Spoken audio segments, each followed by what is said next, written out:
દેશ જે છે તે ભારતમાં છે અને આપણે બધા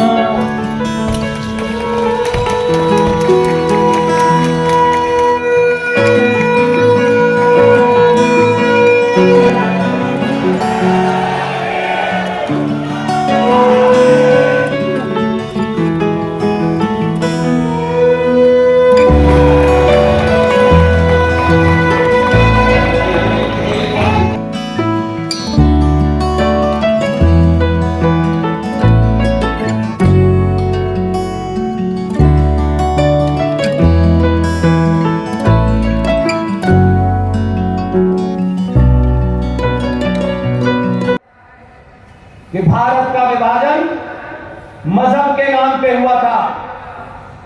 जब तक भारत की धरती पर एक भी मुसलमान है, ये संगठन पूर्ण नहीं, ये विभाजन पूरा नहीं माना जाएगा।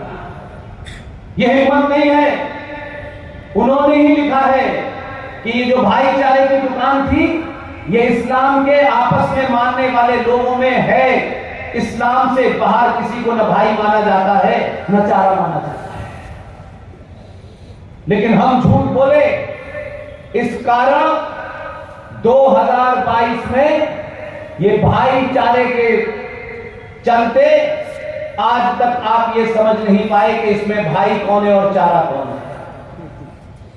अब अगर आपकी समझ में आ गया है तो वो ताकते परेशान है कि आपको ये इल्म कहां से हो रहा है, आप में जागृति क्यों पैदा हो रही है, आप अपने बारे में क्यों सोच रहे हैं, आप अपने पुरुषार्थों के बारे में क्यों जानना चाहते हैं, आप अपनी आस्थाओं परंपराओं के प्रति इतने जागरूक क्यों हो रहे हैं। वो नहीं चाहते कि आप जागरूक हो। इसीलिए इस देश में एक सिविलाइजेशनल वॉर चल रही है। ये सभ्यताओं की लड़ाई है और आप पढ़े लिखे लोग हैं।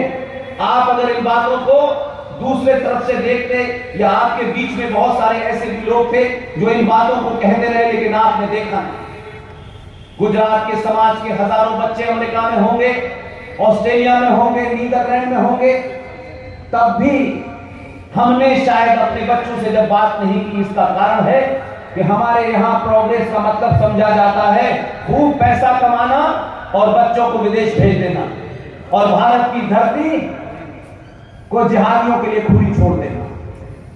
एक अमेरिकन पॉलिटिकल साइंटिस्ट है, उनकी बड़ी जबरदस्त किताब है। उस साइंटिस्ट का नाम है सैम्यूल पी हंटिंगटन। उन्होंने किताब लिखी है क्लैश ऑफ सिविलाइजेशन। ये भारत के अंदर सड़क पे, चौराहों पे टारगेट किलिंग, मॉब लिंचिंग कभी बंगाल में होता है, कभी कश्मीर में होता है, कभी अलीगढ़ में होता है, कभी संभल मुरादाबाद में होता है। देश के हर कोने में ये जो हो रहा है, ये उसी सिविलाइजेशन वॉर के तहत हो रहा है। आपकी सिविलाइजेशन है। दुनिया में सिविलाइजेशन पढ़ाने के लिए बहुत सी पढ़ाई जाती है, लेकिन दुनिया में एकमात्र सिविलाइजेशन है जिसने पूरी दुनिया को सभ्यता सिखाई, संस्कृति सिखाई। उस सिविलाइजेशन का नाम है सनातन हिंदू सिविलाइजेशन। बाकी सिविलाइजेशन नहीं है। आप तुलना गलत कर रहे हैं। आज के दौर में जब आप पढ़ते हैं तो कहते हैं मिस्र की सिविलाइजेशन, यहां की सिविलाइजेशन। इसी तरीके से आपने अपने स्वार्थों के कारण, न लड़ने की शक्ति रहने के कारण, लालच के कारण हिंदू समाज ने और हिंदू समाज के ठेकेदारों ने आपको झूठी भुट्टी पढ़ाई है। इसलिए जब समय आया तो चुप्पी साध ली है कि पता है कि बोलेंगे तो 2022 का भारत हमको चौराव चौराव पे घेरेगा। इसलिए चुप बैठ गए हैं, ज्ञान देना बंद कर दिया है। इसलिए सारे धर्म बराबर हैं। ये झूठ भारत के हिंदू संगठनों ने, हमारे संतों महंतों ने, हमारे बुजुर्गों ने बोला। क्योंकि हम लड़ना नहीं चाहते हैं, हम चाहते हैं हमारी लड़ाई कोई और लड़े। इसलिए आपने साहित्य के शब्दों को नारायण का मंदिर है कि नहीं है। आप उनके मंदिरों में जाइए, वहां प्रसाद का चक्कर नहीं है। पूजा पहले कौन करेगा इसका चक्कर नहीं है।